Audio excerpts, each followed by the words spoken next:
Hello दोस्तों, आप सभी का the logical Indian YouTube channel पर बहुत बहुत स्वागत है। मैं हूं एडवोकेट पंकज कुमार त्रिपाठी और आज मैं चर्चा करूंगा कि बीजेपी में जो प्रयोग किया गया है नए मुख्यमंत्रियों को सामने ला करके, नए मुख्यमंत्री के तौर पर ऐसे लोगों को लाया गया है जिनका कोई अपना जनाधार नहीं है, कोई अपनी पहचान नहीं है। सिर्फ जातीय समीकरण बनाने के नाम पर ऊपर से मुख्यमंत्री के रूप में कुछ लोगों को राज्यों में थोप दिया गया है। तो क्या यह बगावत का आधार बन सकता है? यदि हां, तो ताजपोशी से पहले या इसके बाद में? हम इस पर चर्चा करते हैं।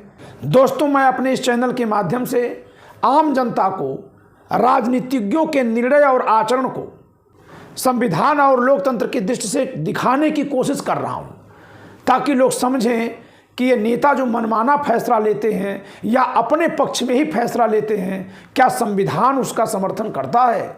जी नहीं, संविधान उसका समर्थन नहीं करता है। लेकिन आप मेरी वीडियो को अगर सहयोग देंगे तो यह इस मुहिम में बहुत काम आएगा कि लोग संविधान के अनुसार राजनीतिज्ञों को देखना समझ सकें, और तभी मतदाताओं का ऐसा वर्ग समाज में तैयार होगा जो नेताओं को जवाबदेह बनाएगा जैसा कि संविधान चाहता है। इसलिए आप सबसे एक विनम्र निवेदन है कि मेरे चैनल को आप सब्सक्राइब करिए और वीडियोज को शेयर करिए।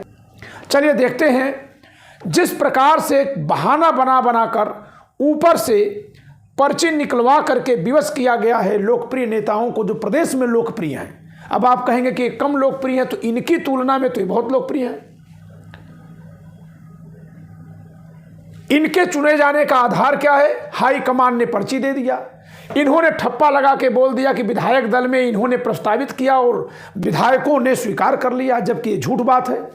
पर्ची निकालते ही इनके चेहरे की हवाइयां उड़ गई थी। तो ये कहना कि वसुंधरा राजे ने खुद प्रस्ताव किया था भजन लाल शर्मा का, ये कोरा झूठ है, गप है। लेकिन फिर भी राजनाथ सिंह जी ने यही कहा पब्लिक फोरम पर कि वसुंधरा राजे जी ने प्रस्तावित किया और सारे विधायकों ने स्वीकार कर लिया। तो मैं उन सारे विधायकों से पूछूंगा कि उन सभी के भजन लाल शर्मा जी को मुख्यमंत्री के तौर पर स्वीकार करने का कारण क्या है? क्या वे भजन लाल शर्मा जी के किसी कार्य से प्रभावित हैं, उनके व्यक्तित्व से प्रभावित हैं कि उनको अपना नेता मान लिए, या बड़के नेता के कहने पर उनको नेता मानने के लिए विवश हैं? अगर ऐसा है तो उनके अंदर कोई लोकतांत्रिक चरित्र है ही नहीं, फिर तो बिना रीढ़ के कठपुतली हैं, यानी ये संविधान के विरोध में है। ये जो हाई कमान की नीति इस तरह से चल रही है और चलती आई है, यह लोकतंत्र और संविधान के बहुत अनुकूल नहीं है। और ऐसी ही क्रियाकलाप चलने के कारण कांग्रेस कमजोर हुई और बीजेपी ने जब यह नारा दिया कि कांग्रेस मुक्त भारत, तो जनता ने बीजेपी के साथ होने को उचित मान लिया था। लेकिन ये क्या, कांग्रेस में तो कम से कम ये कहा जाता था कि हाई कमान की पसंद ये है और ये है। यहां तो हाई कमान की ओर से जो आए हुए हैं महोदय राजनाथ सिंह जी, ये कहते हैं कि ये हाई कमान की पसंद नहीं है, बल्कि ये इन्हीं की पसंद है, इन्हीं के प्रस्ताव पर विधायकों ने इनको स्वीकार किया है। यानी अब जरा इसको बताइए कि ये क्या है कि तुम रोओगे, हम रोने भी नहीं देंगे। तुम्हारे रोने को हम कहेंगे कि हमारे दुख से नहीं, हमारी याद में रो रहा है, हमारी मोहब्बत में रो रहा है। यानी जहां विधायक और किसी प्रदेश के मुख्यमंत्री पद की दावेदार नेता ही स्वतंत्र नहीं है, ऐसी पार्टी और ऐसी पार्टी के लोग जनता को क्या लोकतांत्रिक अधिकार दे रहे होंगे? इस नाते यहां पर बहुत चौतन्य होने की बात है। यह हाल शिवराज सिंह जी का है। ये अपने आप में भारत के इतिहास में पहली घटना है, और न केवल भारत के इतिहास में, मैं दावे के साथ कह रहा हूं कि पूरे दुनिया के इतिहास में यह पहली अपवादिक दुर्लभ घटना होगी जहां किसी लोकप्रिय व्यक्ति को, जिसके नाम पर चुनाव लड़ा जाए और उस चुनाव में उसको बम्पर बहुमत जनता दे, लेकिन उसे हटा दिया जाए और किसी अन्य को, जिसकी कोई पहचान न हो, कोई नाम न हो, कोई उसकी अपने कार्य की शैली न प्रकट हो, ऊपर से बैठा दिया जाए कि ये जनता का सीएम है। क्या कभी ऐसा हुआ है? यह तो हुआ है कि चुनाव पार्टी लड़ी बिना चेहरे के, फिर इसके बाद किसी एक को बना दिया गया। लेकिन जहां सिटिंग सीएम रहा हो और पार्टी बम्पर जीत गई हो, वहां उस सिटिंग सीएम को हटा दिया जाना, यह भारत में नहीं पूरी दुनिया के लोकतांत्रिक देशों में होने वाली पहली घटना है, जिसमें शिवराज सिंह चौहान जी जैसे व्यक्ति को किनारे लगाया गया है और उनकी जगह पर मोहन यादव जी को मध्य प्रदेश का मुख्यमंत्री बनाया गया है। इनको लेकर के तो तब भी था कि राजस्थान में ये लोकप्रिय हैं नहीं हैं, लेकिन इनकी लोकप्रियता पर तो किसी को भी संदेह नहीं।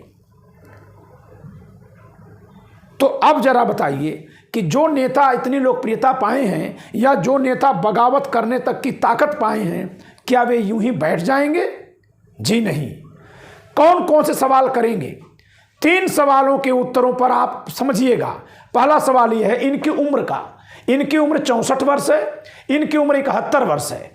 तो अब 2024 में जो प्रधानमंत्री पद का दावेदार बनेगा, क्या उसकी उम्र 74 वर्ष होगी और ये उचित होगा? तो पहला सवाल ये लोग अपनी उम्र के आधार पर उठा सकते हैं कि इस बार जो पीएम पद का प्रत्याशी होगा वो नरेंद्र मोदी नहीं हो सकते। दूसरा, जिस आधार पर इन लोगों को हटाया गया कि बीजेपी में वही लोग बार बार नहीं रहते, तो ठीक है, अगर वही लोग बार बार नहीं रहते, ये 2003 से प्रदेश के मुख्यमंत्री थे, 2023 में 20 वर्षों के बाद इनको जीतने पर भी हटा दिया गया। तो नरेंद्र मोदी जी तो 2001 से मुख्यमंत्री और 2014 से प्रधानमंत्री हैं, यानी 2 साल इनसे ज़्यादा सत्ता में रह लिए। और जब पार्टी सत्ता सबको टुकड़े टुकड़े में बांट रही है, एक तरह से सत्ता दायित्व तो नहीं बल्कि भोग है, मलाई है, हमारी पार्टी सबको खिलाती है, कोई कांग्रेस नहीं है, तो फिर नरेंद्र मोदी जी ही इतनी मलाई क्यों खाएंगे? तो फिर क्या उनको भी हटाया जाएगा? यह आधार भी बनेगा। तीसरा, कि जब कहीं से यह पार्टी नीचे से पहली बार के चुने विधायक को ला करके बना देती है मुख्यमंत्री, ये पार्टी इतनी लोकतांत्रिक है, तो हो सकता है कि किसी जिला पंचायत प्रमुख को जो भाजपा का हो प्रधानमंत्री बनाया जाए। इस बार क्यों नहीं बनाया जाना चाहिए? जब इस पार्टी के लोकतांत्रिक कहलाने का यही गुण है कि ऊपर से किसी को चुन लिया जाए, फिर कहा जाए ये देखिए पार्टी में कितना लोकतंत्र है। कोई लोकतंत्र नहीं है, पार्टी में तानाशाही है। वो तानाशाह जिसको चाहता है पिक करता है, चूज करता है, थ्रो करता है। इसको लोकतंत्र नहीं कहते, यह तो अपने हिसाब से की गई जुगाली है। दोस्तों, लोकतंत्र में कार्यकर्ता को मुख्यमंत्री बना देना लोकतंत्र का पैमाना नहीं है, बल्कि यह देखना होता है कि उस कार्यकर्ता को मुख्यमंत्री बनाने के पीछे जनता में क्या आवाज है। क्या जनता में इस बात को ले जाया गया?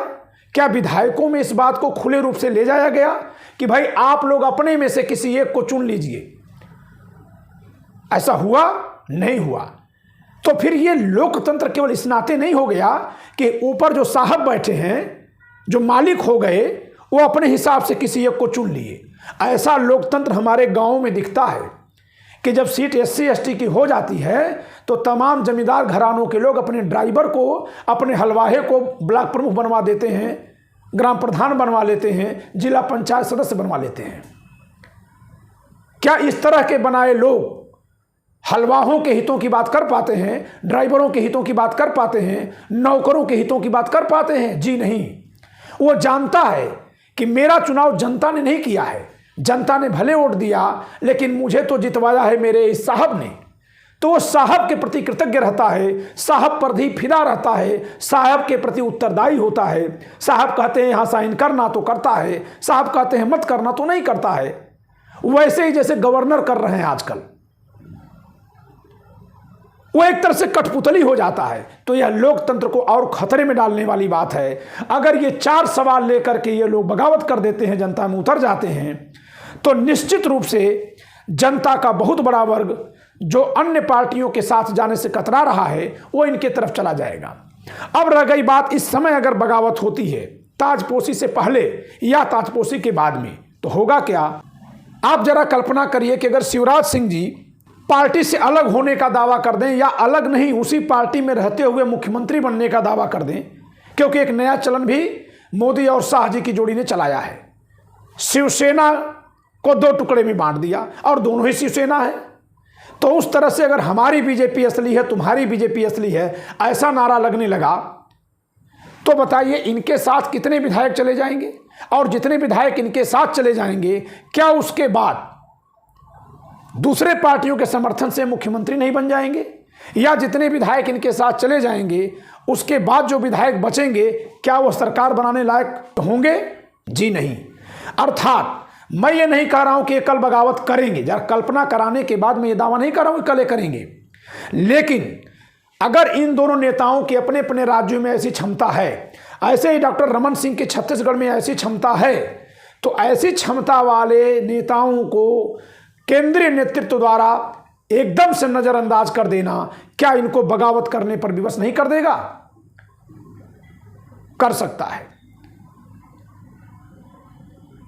यह बगावत एक दूसरे तरफ से भी हो सकती है कि इन नेताओं ने अगर 2024 के चुनाव में केंद्र की सत्ता बदलने के मुहिम में साथ दे दिया, तो थोड़े से अगर हट गए तो वो सरकार गिरेगी, और जब वो गिरेगी तो जब साहब हटेंगे तो साहब का जो हलवाहा, जो ड्राइवर, जो नौकर ब्लॉक प्रमुख बन के बैठा है वो यूं ही हटा दिया जाएगा, क्योंकि उससे ज़्यादा उसका कोई वजूद नहीं है। जातीय समीकरण के नाम पर और कार्यकर्ता को आगे बढ़ाने के नाम पर आप किसी को तो यूं ही नहीं बैठा देंगे ना। ये जातीय समीकरण का सपना आपको कब से आ गया? क्या जनता ने कहा था कि नहीं जातीय समीकरण के हिसाब से मुख्यमंत्री बनाओ? जी नहीं, ऐसा नहीं कहा था। तो जनता में जो आवाज आएगी वो जाहिर सी बात है कि इस समय जो बीजेपी प्रयोग कर रही है उसके खिलाफ आएगी, और जनता में इन दोनों लोगों के हटाए जाने का जो आधार है उसी आधार पर अगर बात बढ़ा दी जाएगी, विपक्ष तो बढ़ाएगा, तो केंद्र के चुनाव में नरेंद्र मोदी जी की प्रधानमंत्री पद की दावेदारी पर सवाल उठने लगेगा, और यही सवाल 2024 के चुनाव में उनकी मुहिम को कमजोर करेगा, कमजोर करेगा, कमजोर करेगा। जब 64 साल का व्यक्ति रिटायर हो सकता है तो 74 साल वाला कैसे अगला कार्यकाल के लिए चुनाव लड़ने आ रहा है? ये कौन सी नैतिकता है? ये कौन सा नियम है? ये कौन सा पैमाना है? ये कौन सा विधान और संविधान है? ये किस पार्टी की कैसी नीति है? तो खुल्लम खुल्ला खेल है कि जिस किसी को हटाना चाहो ऊल जलूल कोई कारण निकालो डिब्बा में से और उसको कह दो हट जाओ। ये तुम्हारे कारण लोग इसलिए स्वीकार कर ले रहे हैं क्योंकि तुम्हारे हाथ में सत्ता है, हुकूमत है, ईडी और सीबीआई है। लेकिन वो डर कब तक? मई से पहले खत्म हो जाएगा, चुनावी अधिसूचना जारी होते ही खत्म हो जाएगा, और तब ताजपोशी के बाद बगावत हो जाएगी।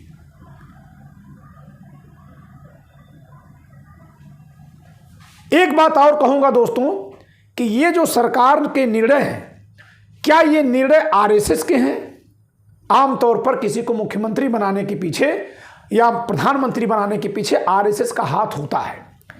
अगर ये निर्णय आरएसएस के होते तो वसुंधरा राजे ये पर्ची पढ़ते ही चौंक नहीं जाती, क्योंकि आरएसएस किसी को इस तरह से गफलत में नहीं रखता। अपने ही बड़े नेताओं को, खासकर राजघरानों से आरएसएस का बहुत अच्छा गहरा रिश्ता रहा है। आप उसको लोकतंत्र के लिए अच्छा माने न माने वो एक अलग विषय है, लेकिन आरएसएस का राजघरानों से बहुत गहरा रिश्ता रहा है, क्योंकि कांग्रेस ने राजघरानों का अंत किया, प्रीवी पर समाप्त किया, तो कांग्रेस के विरोध में आरएसएस राजघरानों से अपने संबंध बनाए थे, यह जग जाहिर है। तो ऐसे में किसी को चौंकाने वाली पर्ची नहीं पकड़ाई जाती। और आरएसएस और मोदी की कार्यशैली में एक अंतर है। मोदी जी जिसको हटाते हैं उसको दफन करते हैं, कुचल देते हैं, कहीं कोई जगह नहीं छोड़ते उसके लिए। आरएसएस एडजस्ट करता है लोगों को, वो विश्वास में लेता है और फिर उनको कहीं और जगह रखने की बात करता है, ताकि कहीं कोई अपने को छूटा हुआ न समझ ले, कहीं पीड़ित न हो जाए। ये दोनों के कार्य करने की शैली में अंतर है। जिस तरह से इनकी पीड़ा निकलकर सामने आ रही है और जिस तरह से वसुंधरा राजे सिंधिया चौंक गई थी, ये दोनों ही दृश्य यह बताने के लिए, इस सबूत के लिए काफ़ी हैं कि आरएसएस के फैसले ये नहीं हैं। इन दोनों लोगों को हटाकर नए चेहरे को मुख्यमंत्री के तौर पर रखा जाना आरएसएस से पूछ कर लिया गया फैसला नहीं है। तो क्या केंद्र की सरकार में बैठे दो लोग इतने बड़े सुपर पावर अपने को लोकतंत्र में मानने लगे हैं कि वो क्षेत्र पर इतने बड़े प्रभुत्व रखने वाले इतने लोकप्रिय नेताओं के साथ साथ मातृ संगठन को भी नजरअंदाज करने लगे हैं? प्रथम दृष्टिया तो यही दिखाई देता है। हो सकता है कि उन्होंने ये मान लिया है कि आरएसएस के पास भी उनके सिवाय कोई विकल्प नहीं है। तो ये भूल रहे हैं कि 2004 में अटल बिहारी वाजपेयी जी को भी ये भ्रम हो गया था कि उनसे अच्छा कोई विकल्प तो है ही नहीं। तो आरएसएस एक ऐसी संस्था है कि जो उनका घमंड तोड़ने के लिए पीछे हट गया था और कांग्रेस की सरकार बन जाने दिया था। ये जान लीजिए दोस्तों कि 2004 के चुनाव में अगर सोनिया गांधी, मनमोहन सिंह की बात की जाए तो मनमोहन सिंह तो थे ही नहीं। राहुल गांधी, प्रियंका गांधी भी बच्चे थे। आज के 20 साल पहले की बात है। 32 साल के थे वे लोग, बच्चे थे, लड़के थे अभी। सोनिया गांधी का उतना कोई कद ही नहीं था और अटल बिहारी वाजपेयी से बड़ा इस देश में उस समय कोई नेता नहीं था।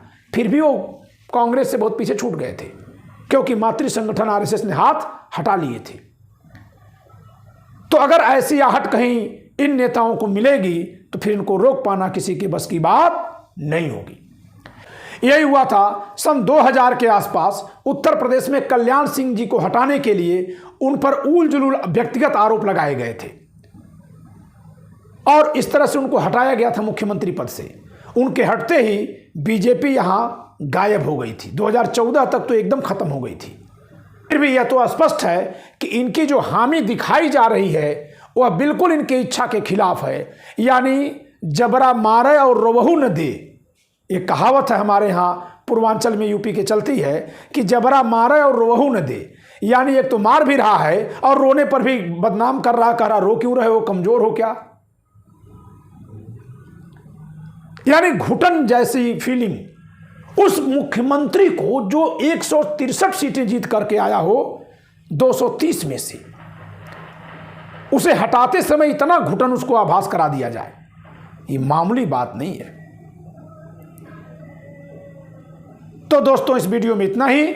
आपसे फिर से एक बार निवेदन है कि हमारे चैनल को सब्सक्राइब न किए हो तो कर लीजिएगा, वीडियो को लाइक करिए, शेयर करिए। मैं रात के 9 बजे आपके सवाल और मेरे जवाब शीर्षक से लाइव आता हूं, उसमें आपके प्रश्नों को लूंगा, तो आप उसमें जरूर जुड़िए रात्रि 9 बजे। धन्यवाद।